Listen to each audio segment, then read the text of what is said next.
নমস্কাৰ, মই অনিৰ্বাণ। আপোনালোকে চাই আছে দি ক্ৰছ কাৰেণ্ট। ধাৰেৰে অভিলেখ গঢ়া অসম চৰকাৰে আকৌ ধাৰ ল'ব।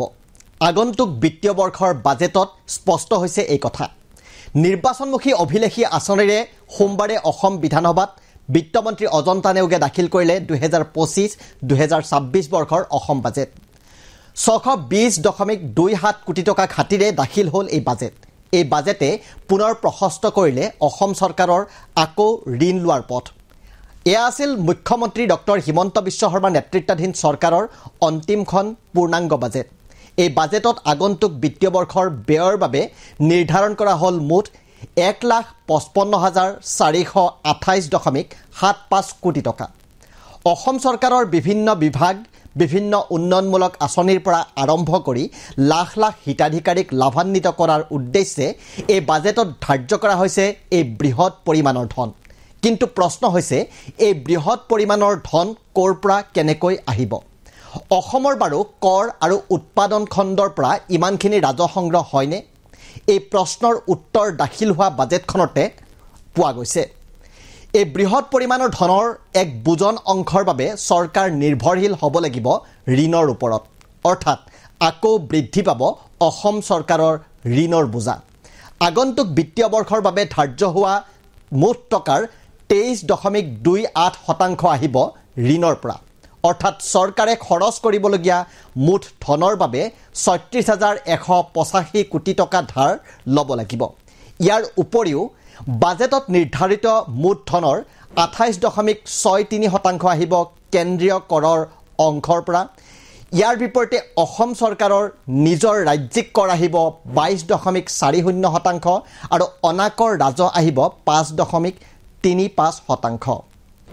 উল্লেখযোগ্য যে ইতিমধ্যে ধাৰেৰে অভিলেখ গঢ়িছে মুখ্যমন্ত্ৰী হিমন্ত বিশ্ব শৰ্মা নেতৃত্বাধীন বিজেপি চৰকাৰ। চলিত বিত্তীয় বৰ্ষত যোৱা ফেব্ৰুৱাৰী মাহলৈকে অসম চৰকাৰৰ মুঠ ধাৰ আছিল 1,66,850 কোটি টকা। এই বিত্তীয় বৰ্ষৰ চলিত মাহত পুনৰ 900 কোটি টকাকৈ দুবাৰ ঋণ লোৱাৰ সিদ্ধান্ত লৈছে অসম চৰকাৰে। ফলত অসম চৰকাৰৰ মুঠ ঋণ হ'বগৈ 1,68,650 কোটি টকা। এতিয়া আজি দাখিল হোৱা বাজেটত অনুসৰি অহা বিত্তীয় বৰ্ষত পুনৰ 36,185 কোটি টকাৰ ধাৰ ল'ব লাগিব অসম চৰকাৰে। যদি সেয়ে হয়, তেনেহ'লে আগন্তুক বিত্তীয় বৰ্ষৰ শেষলৈকে অসম চৰকাৰৰ ওপৰত ধাৰ হ'ব 2,04,000 কোটি টকাতকৈও অধিক। 2016 চনত কংগ্ৰেছৰ পৰা বিজেপিয়ে ক্ষমতা দখলৰ সময়ত অসম চৰকাৰৰ মুঠ ধাৰৰ পৰিমাণ আছিল প্ৰায় 41,964 কোটি টকা। সেই সময়ত এই ধাৰৰ বাবে পূৰ্বৰ মুখ্যমন্ত্ৰী তৰুণ গগৈ নেতৃত্বাধীন কংগ্ৰেছ চৰকাৰক কঠোৰ সমালোচনা কৰিছিল তেতিয়াৰ বিজেপিয়ে।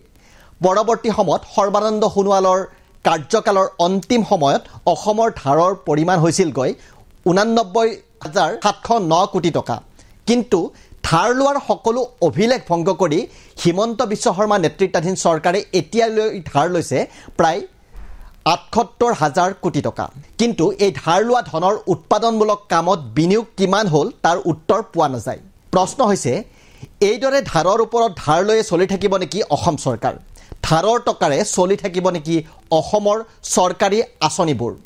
চলি থাকিব নেকি উৎসৱ পাৰ্বণ, বিশ্ব অভিলেখ আদিৰে চমক সৃষ্টিৰ চেষ্টা? ৰাজ্যক ধাৰত ডুবাই নিৰ্বাচনমুখী বাজেটেৰে বিজেপি চৰকাৰে আকৌ অব্যাহত ৰাখিব নেকি ভোটাৰৰ মন জয়ৰ চেষ্টা?